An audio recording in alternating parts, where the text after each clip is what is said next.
Hola, hoy vamos a hablar de cómo fueron evolucionando los modelos atómicos en la medida en que se mejoraban los descubrimientos experimentales. En la medida que la técnica avanzaba, avanzaban también los descubrimientos experimentales y se podían mejorar los modelos atómicos.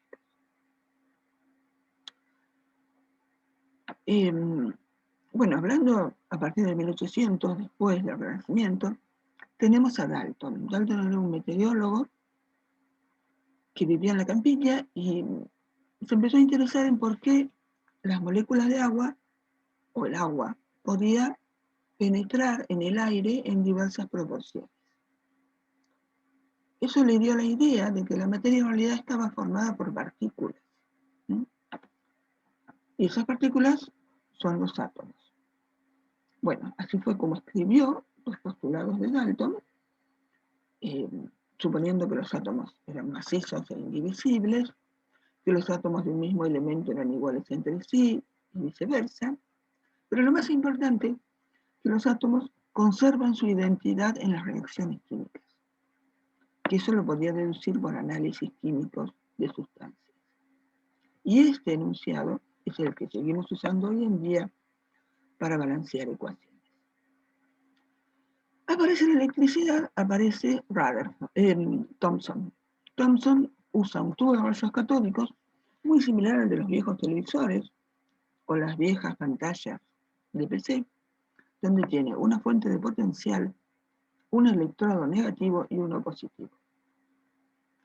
Del electrodo negativo sale algo, un rayo de partículas, que es desviado por otro campo eléctrico, donde deduce que tiene carga, y también es desviado por un campo magnético, donde deduce que tiene masa.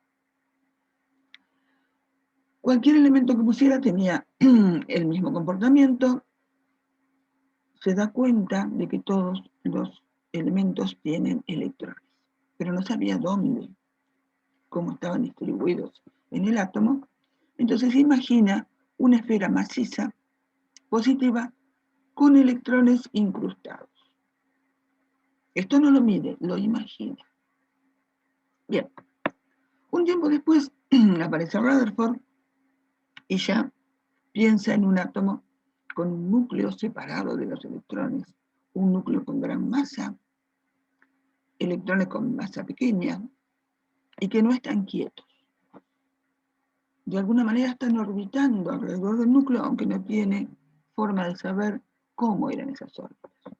¿Cómo llegó a esta conclusión Rutherford? Bueno, hizo incidir unas partículas positivas, o partículas con masa y con carga positiva, sobre una lámina metálica. ¿Y qué vio?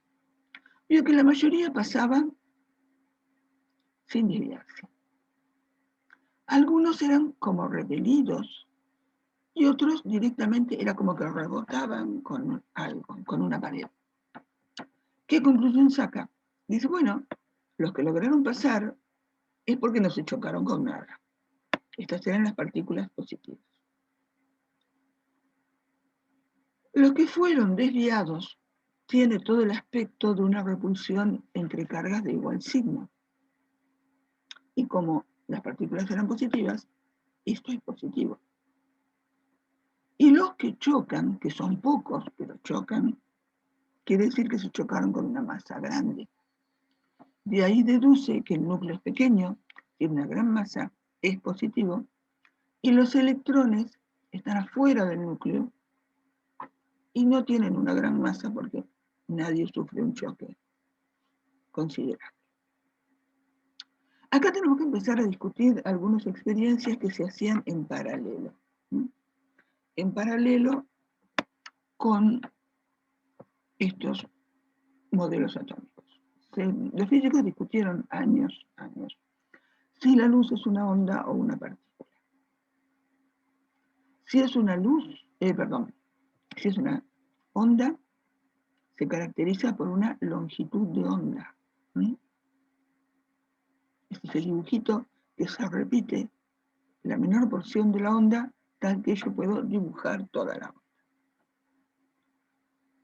Se mide en el eje X. generalmente en unidades de longitud. Y la amplitud, que es esto, la cresta, lo más alto de la cresta, que se mide en el eje Y.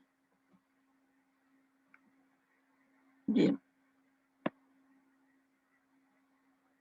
En el próximo video vamos a hablar entonces de los siguientes modelos.